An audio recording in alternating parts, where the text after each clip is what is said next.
توبہ کرو تو یہ اللہ کہتا تم میرے محبوب ہو، مسلمان کلمہ گو، ہم مسلمان، ہم امت ہیں، ہمیں ہمارے نبی نے امت بنایا، ہوا سماکم المسلمین، ہمارا نام مسلمان رکھا، باقی ہمارے وجعلناکم شعوبا وقبائل لتعارفوا، یہ تعارف کے لیے ہے، یہ بلوچ ہے، یہ پٹھان ہے، یہ پنجابی ہے، یہ سندھی ہے، یہ بروہی ہے، یہ بلتستانی ہے، یہ گلگتی ہے، یہ سرائکی ہے، یہ ہمارے تعارف کے لیے ہیں، ہمارے تعارف کے لیے ہیں، لیکن ہم امت ہیں، یہ عورتیں، یہ مرد، یہ جوان، ہم سب امت ہیں، کل جسد الواحد، ہم ایک جسم کی طرح ہیں، ایک مسلمان ساتوں زمین آسمان سے اللہ کو زیادہ محبوب ہے، ایک مسلمان ساتوں زمین آسمان سے زیادہ اللہ کو پیارا ہے۔ نافرمان برداروں کی بات تو فرمان برداروں کی ہے، نافرمانوں کو میرا اللہ، میرا آپ کا اللہ کہتا ہے یا عبادی الذین اسرفوا علی انفسہم لا تقنطوا من رحمت اللہ، اے میرے بندو، قرآن کا لہجہ سنو، اے میرے بندو، اے میرے بندو، کیا پیار ہے، اے میرے بندو، کیا محبت ہے، اے میرے بندو، کیا مٹھاس ہے، اے میرے بندو، کیا شہد بھرا ہوا ہے، کون سے بندو، نیک متقی، مفتی نعیم جیسے مفتی اور محدث مفسر، نہیں، تبلیغ والے، طارق جمیل جیسے تبلیغ والے، نہیں، تہجد گزار، نہیں، نیکوکار، عمرہ کرنے والے، حج کرنے والے، نہیں، یا عبادی، اے میرے بندو، جسے ماں کہتی میرا لال، میرا بچہ، تو اس ماں کے لہجے میں جو ممتا ہے اس کا کوئی ترجمہ کوئی نہیں، یا عبادی، اس میں جو محبت اور پیار ہے اس کا کوئی ترجمہ کوئی نہیں، اے میرے بندو، اس لہجے میں نہیں، اے میرے بندو، اے میرے بندو، اے میرے، جیسے ماں کہتی میرا لال، میرا بچہ، میرا بیٹا، میرا چاند، تو اس میں کیا محبت ٹپک رہی ہوتی ہے، کیا شہد کھلا ہوتا ہے، اس کا کون ترجمہ کرے؟ تو میرا اللہ کیا کہہ رہا ہے، اے میرے بندو، کون سے بندے؟ لیاری کے متقی، تہجد گزار، مرد عورت، نہیں، الذین اسرفوا علی انفسہم، اللہ یوں کہہ رہا ہے، اے میرے نافرمان بندو، اے میرے نافرمان بندو، اے میرے، اپنا بیٹا نافرمان ہو تو ماں کہتی تو میرا بیٹا نہیں ہے، دور ہو جا میری نظروں سے، باپ کہتا ہے تو میرا نطفہ ہی نہیں ہے، میں تجھے عاق کرتا ہوں جائیداد سے، اور اللہ کہتا ہے اے میرے بندے، اے میرے بندے، اے میرے بندے، میرے بندے، تم میرے ہو، تم کیوں ڈر گئے ہو؟ کتنوں کو تمہارے گناہ ہیں؟ زمین بھر دی ہے، آسمان بھر دیا ہے، آسمان تک تیرے گناہ چلے گئے، اور نہیں، تھوڑے سے تو تیرے گناہ ہیں، لا تقنطوا من رحمت اللہ ان اللہ یغفر الذنوب جميعا، میری رحمت سے مایوس نہ ہو، تم توبہ کرو، میں تمہارے سارے گناہ معاف کروں گا، تم توبہ کرنے والے بنو، میں تمہارے سارے معاف کروں گا، یا عبادی الذین اسرفوا علی انفسہم، اے میرے نافرمان بندو، آ جاؤ، مجھے منا لو، مجھے راضی کر لو، من تقرب الی تلقیتہ من بعید، تم مجھے راضی کرنے آؤ، میں آگے بڑھ کے تمہارا استقبال کروں گا، کوئی ناراض، میں کسی سے ناراض ہو جاؤں، وہ مجھے منانے آئے تو میں اس کا استقبال کروں گا یا منہ موڑ کے بیٹھوں گا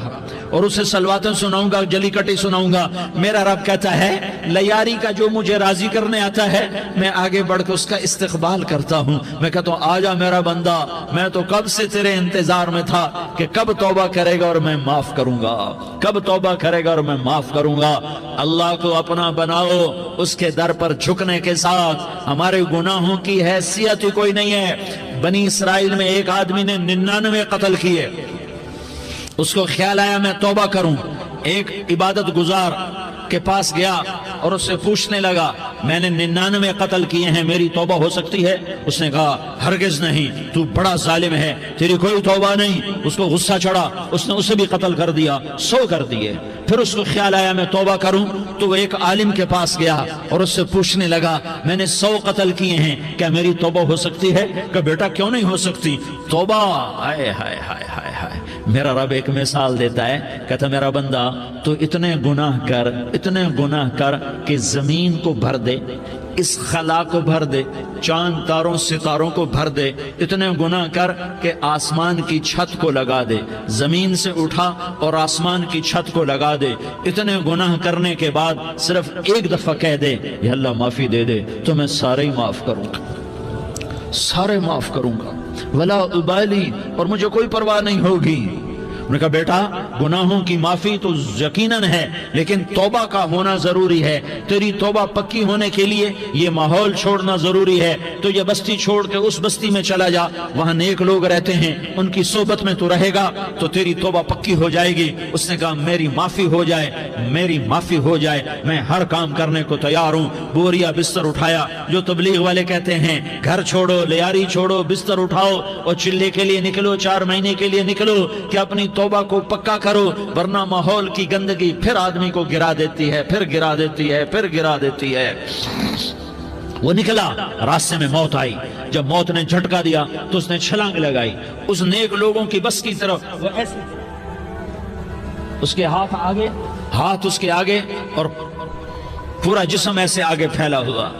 اللہ تعالیٰ نے لیاری والوں کو قصہ سنانا تھا تو دونوں فرشتے بھیج دیے، جنت کا بھی آ گیا، جہنم کا بھی آ گیا۔ جہنم والے کہنے لگے مجرم ہے ہتھ کڑی لگاؤ، جنت والے کہنے لگے مہمان ہے سہرے پہناؤ، جہنم والے کہنے لگے توبہ ادھوری ہے، ابھی توبہ پکی نہیں ہے، ابھی نیک لوگوں کے شہر کو پہنچا ہی نہیں ہے کہ موت آ گئی۔ اور جنت کے میں کہنے لگے نہیں نہیں نہیں، توبہ ارادے سے ہو جاتی ہے، ارادہ کر لیا توبہ ہو گئی، ہمارا مہمان ہے۔ اللہ نے تیسرا فرشتہ بھیجا، جاؤ فیصلہ کرو۔ کیا فیصلہ کرو؟ وہ یہاں مرا پڑا ہے، یہ اس کی بستی ہے، یہ نیک لوگوں کی بستی ہے، وہ یہاں مرا پڑا تھا۔ اللہ تعالیٰ نے کہا فیصلہ کیا کرتا ہوں کہ یہ فاصلہ ناپو، اگر گھر کے قریب ہے تو دوزخ والے لے جاؤ، اگر نیک لوگوں کی بستی کے قریب ہے تو جنت والے لے جاؤ، یہ میرا فیصلہ ہے۔ ہائے ہائے واہ میرا رب، میں تیرے قربان۔ ہوا کیا تھا؟ وہ گھر کے قریب تھا اور نیک لوگوں کی بستی سے دور تھا۔ جب ناپنے لگے تو اللہ تعالیٰ نے ادھر والی زمین سے کہا جو نیک لوگوں کی بستی کی طرف سے تھی، اللہ تعالیٰ نے اس زمین سے کہا سکڑ جا، اور جو گھر والی زمین تھی اس کو کہا پھیل جا، ادھر کی زمین کو پھیلا دیا اور ادھر کی زمین کو سکیڑ دیا۔ جب ناپا گیا تو وہ نیک لوگوں کی بستی کے قریب ہوا، اللہ نے کہا لے جاؤ جنت میں، ہم نے معاف کر دیا۔ اور یہ تو بنو اسرائیل کا آدمی ہے، ہم تو محمد مصطفیٰ صلی اللہ علیہ وسلم کے امتی ہیں۔ ایک بنو اسرائیل کا آدمی، اس کا نام تھا کفل،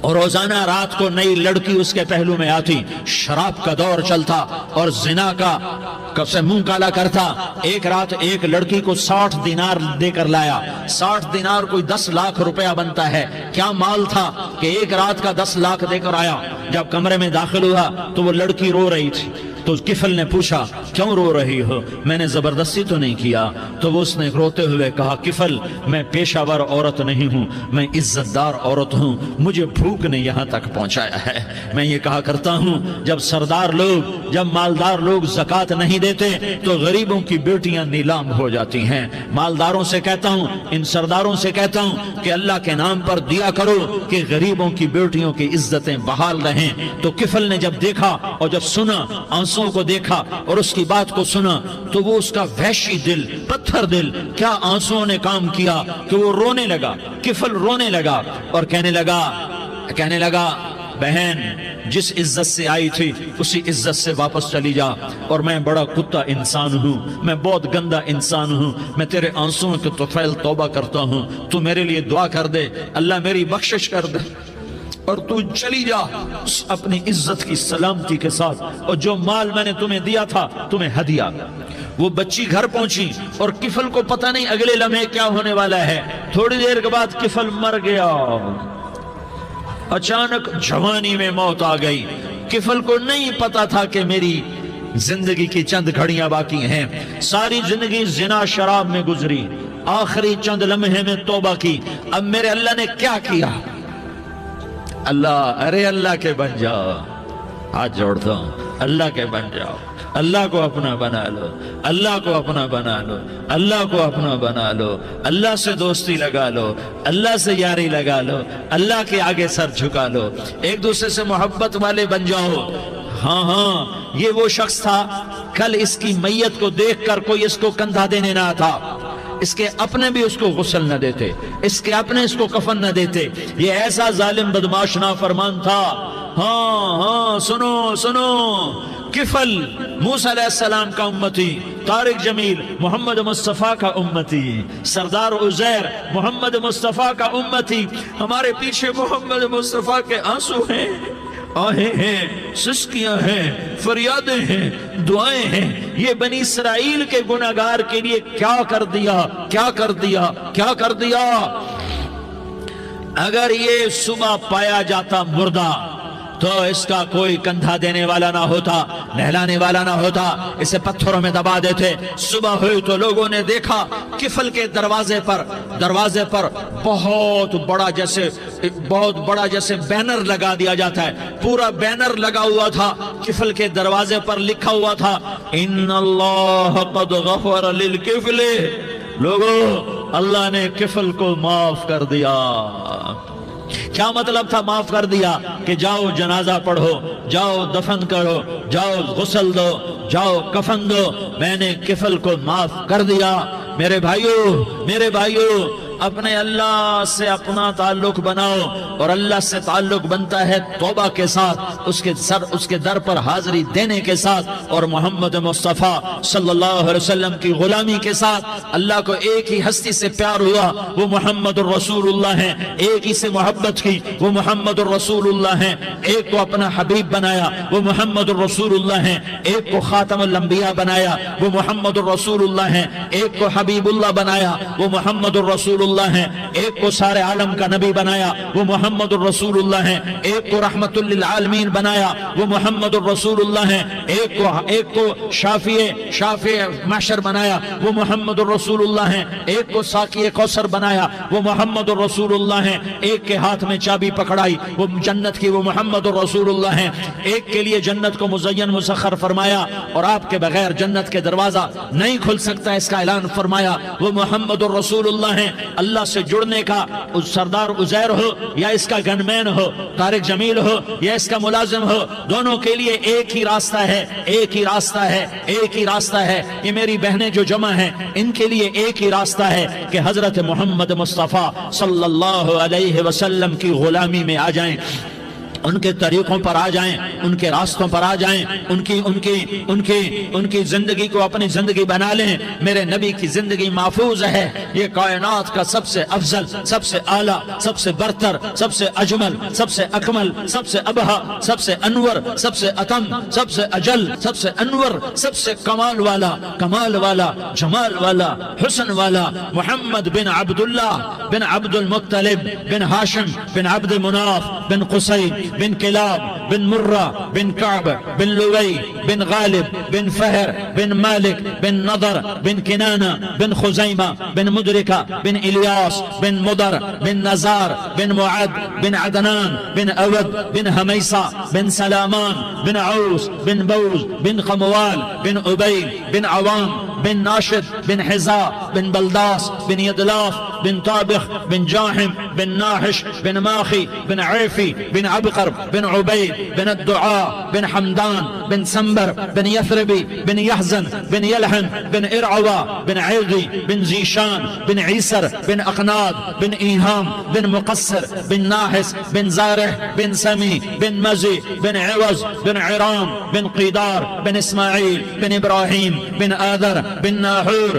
بن سروج بن رعوب بن فائج بن عابر بن ارفقشاد بن سام بن نوح بن لامک بن متوشالہ بن ادریس بن یرد بن ملح الایل بن قینان بن آنوش بن شیس اور بن آدم علیہ الصلاة والسلام۔ یہ میرے نبی کا نسب ہے، یہ میرے نبی کی پیڑھی ہے۔ دنیا میں کسی سردار کا نسب محفوظ نہیں، کسی سردار کی پیڑھی محفوظ نہیں، کسی بادشاہ کا نسب محفوظ نہیں، کسی بادشاہ صدر وزیر کی پیڑھی محفوظ نہیں۔ یہ محمد مصطفیٰ ہے، یہ محمد ہے، یہ احمد ہے، یہ ماہی ہے، یہ حاشر ہے، یہ عاقب ہے، یہ فاتح ہے، یہ خاتم ہے، یہ ابو القاسم ہے، یہ طٰہٰ ہے، یہ یاسین ہے۔ جو امت کے لیے جتنا میرا نبی رویا کوئی نہ رویا، جتنا تڑپا کوئی نہ تڑپا، جو دکھ میرے نبی نے دیکھے اس امت کو بنانے میں، بچپن سے لے کر دنیا سے جانے تک کوئی نبی نہیں دیکھ سکتا۔ کوئی نبی ایسے یتیم پیدا نہیں ہوا، کوئی نبی ایسے یتیم پیدا نہیں ہوا، کوئی نبی ایسے فقر میں پیدا نہیں ہوا کہ کوئی عورت دودھ پلانے کے لیے تیار نہ ہو۔ کسی نبی کی ماں کو اللہ نے ایسے جنگل میں موت نہیں دی جیسے میرے نبی کی ماں کو اللہ نے جنگل میں اٹھایا۔ کسی نبی کی ماں کو اللہ نے اتنے بچپن میں موت نہیں دی جیسے میرے نبی کو میرے نبی کی ماں کو میرے اللہ نے صرف میرے نبی کی عمر 6 سال، ماں کے پیٹ میں 2 مہینے کے ہیں اور باپ کا انتقال ہو گیا 25 سال کی عمر میں پیدا ہوئے ہیں، پتہ نہیں ہے باپ کا، باپ دیکھا ہی نہیں ہے، 6 سال کے ہو گئے ہیں، سارا کچھ ماں ہے، باپ بھی ماں ہے، ماں بھی ماں ہے، بہن کوئی نہیں تو بہن بھی ماں ہے، بھائی کوئی نہیں تو بھائی بھی ماں ہے، کوئی 6 برس کے بچے کا دوست کیا ہے، دوست بھی ماں ہے، اور سب کچھ ماں ہے، اور گود بھی ماں کی، کھلانے والی بھی اماں، سلانے والی بھی اماں، چلانے والی بھی اماں، بٹھانے والی بھی اماں۔ میرے نبی کو تو ماں کی ضرورت ہے کہ میرا نبی جوان ہوتا، شادی کرتا، اولاد ہوتی، پھر ماں کا سہارا لے لیا جاتا۔ ہائے میں قربان جاؤں، میرے نبی کی عمر 6 سال اور آپ مدینہ گئے ہیں اپنی ماں کے ساتھ، اپنے باپ کی اپنے خامند کی قبر کی زیارت کے لیے حضرت آمنہ نے سفر کیا، وہاں پہنچی، 1 مہینہ قیام کیا، واپسی شروع ہوئی۔ ابوا کے مقام پر 3 افراد، ام ایمن، میرا نبی، میرے نبی کی ماں، 3 افراد۔ سن 2000 میں ابوا گیا، ابوا کے آگے جنگل میں گیا اور حضرت آمنہ کی قبر کو ڈھونڈا۔ میں نے زندگی سفروں میں گزار دی، میری زندگی ساری سفروں میں گزری اور سفروں میں کیفیات واردات مختلف دیکھی۔ میں بیت اللہ کے اندر 2 دفعہ داخل ہوا اور وہاں نمازیں پڑھی، نفل پڑھے، پر جو کیفیت میں نے حضرت آمنہ کی قبر پہ دیکھی میں نے بیت اللہ کے اندر بھی نہ دیکھی کہ میں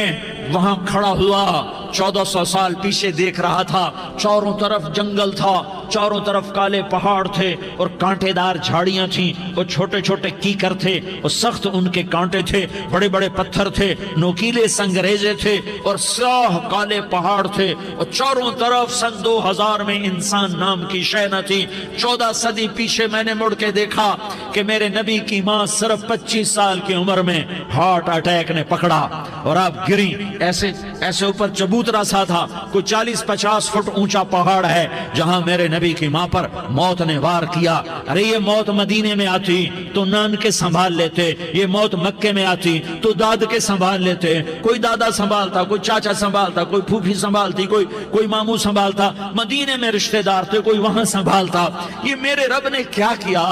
یہ لیاری والوں کو پیغام دیا کہ دیکھو دیکھو اپنے نبی کے مصائب دیکھو، تم جھک جاؤ، سہ جاؤ، اللہ اور اس کے رسول کی رضا میں پی جاؤ، سہ جاؤ تو تمہیں عزت کے تاج مقدر، تمہیں کامیابی مقدر، تمہیں عزت مبارک، تمہیں کامیابی مبارک، تمہیں رحمت مبارک، تمہیں جنت مبارک، تمہیں اللہ کی رضا مبارک۔ ظالم کے ساتھ کبھی میرا رب نہ ہوا، مظلوم کو میرے رب نے کبھی تنہا نہ چھوڑا۔ مظلوم کافر بھی ہو تو اللہ اس کا ساتھی ہے، مظلوم کافر بھی ہو تو اللہ اس کا ساتھی ہے۔ میں قربان جاؤں، میرا وجود کانپ رہا تھا۔ یہاں میری ماں مری، میں 45 سال کا تھا لیکن میں صدمہ نہیں بھول پایا، اور میرے نبی کی عمر تو صرف 6 سال، اور ماں کو اٹیک ہوا اور ماں گری ہیں اور تڑپی ہیں اور پہلو بدلے اور بولا نہیں جاتا، اور اللہ کے نبی اماں کہتے ہیں، آگے جواب نہیں آتا ہے، ماتھے پہ پسینہ ہے، اور مجھے ہارٹ اٹیک ہوا۔ اس لیے میں کہتا ہوں کہ ہارٹ اٹیک ہوا ہوگا حضرت آمنہ کو، کسی کتاب میں نہیں پڑھا، جو کیفیت ان پر آئی اس سے میں قیاس کرتا ہوں کہ ہارٹ اٹیک ہوا ہوگا حضرت آمنہ کو۔ پسینہ ہے، بولا نہیں جا رہا، اور ایسے تڑپ رہی ہیں اور پہلو بدل رہی ہیں، اور اللہ کے نبی